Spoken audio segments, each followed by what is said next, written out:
നമസ്കാരം. ഇന്ന് നമ്മൾ നോക്കാൻ പോകുന്നത് പാർത്ഥിബൻ്റെ സംവിധാനത്തിൽ വന്ന ടീൻസ് പടത്തെക്കുറിച്ചാണ്. ഈ പടത്തിൻ്റെ കഥയെക്കുറിച്ച് പറയുകയാണെങ്കിൽ, അതായത് യങ്സ്റ്റേഴ്സ് എന്ന് പറയുമല്ലോ, അതായത് 13 വയസ്സുള്ള പിള്ളേർ. ഈ പിള്ളേർക്ക് വന്നിട്ട് അവരെ വീട്ടിൽ വന്നിട്ട് അവരെ ഭരിക്കുന്നതോ ഒന്നും അവർക്ക് ഇഷ്ടമല്ല. വിദേശങ്ങളിൽ ഇങ്ങനെയൊന്നുമല്ല കുട്ടികളെ നടത്തുന്നത്. അതുകൊണ്ട് അവർക്കത് തീരെ ഇഷ്ടമില്ല. ഇത് തെളിയിക്കാൻ വേണ്ടിയിട്ട് ഇവരുടെ കൂട്ടുകാരൻ പറഞ്ഞൊരു പ്ലേസിലേക്ക് ഇവർ പോകാൻ വേണ്ടി തീരുമാനിക്കും. അങ്ങനെ ഒരു തിങ്കളാഴ്ച ദിവസം പോലെ ഇവർ സ്കൂളിൽ നിന്ന് ബങ്കടിച്ചിട്ട് ഇവർ പോകുമ്പോൾ ഇവർക്കുണ്ടാകുന്ന പ്രശ്നങ്ങൾ, അതൊക്കെയാണ് ഈ പടത്തിൻ്റെ കഥ.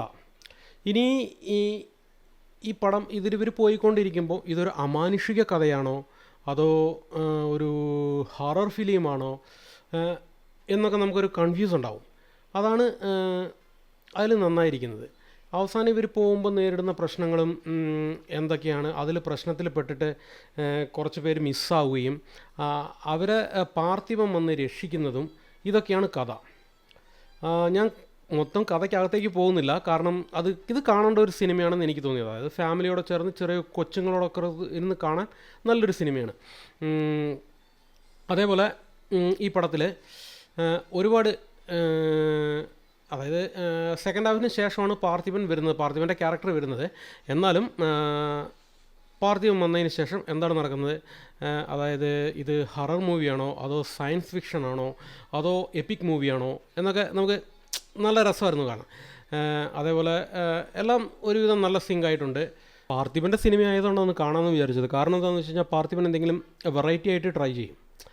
അങ്ങനെ ഒരു കാരണമുണ്ട്. ഇയാൾക്ക് ബഡ്ജറ്റിൻ്റെ പ്രശ്നം മാത്രമേ ഉണ്ടാവുള്ളൂ. എന്നാലും കുറച്ച് ഡിഫറെൻ്റ് ആയിട്ട് അയാൾ ചെയ്യുകയും ചെയ്യും.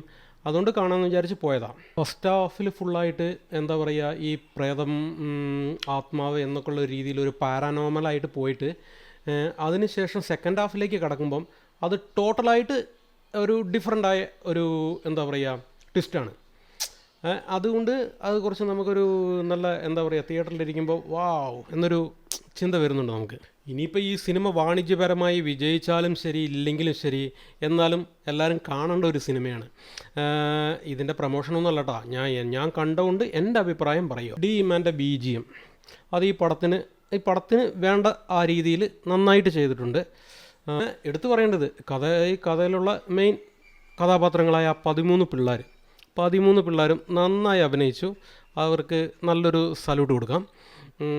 അവസാനം പടത്തിൻ്റെ ക്ലൈമാക്സ് ഒക്കെ വരുമ്പോൾ നമുക്ക് എന്താ പറയുക, ഒരു നല്ല ഒരു ഇൻവോൾവ് ആകുന്നുണ്ട്. എനിക്കത് പറയണമെന്നുണ്ട്, പക്ഷേ ഞാൻ പറയുന്നില്ല. കാരണം അത് നിങ്ങൾ തിയേറ്ററിൽ പോയി കണ്ട് അത് എക്സ്പീരിയൻസ് ചെയ്താലേ ഉള്ളൂ അതൊരു നല്ല രസമായിരിക്കും.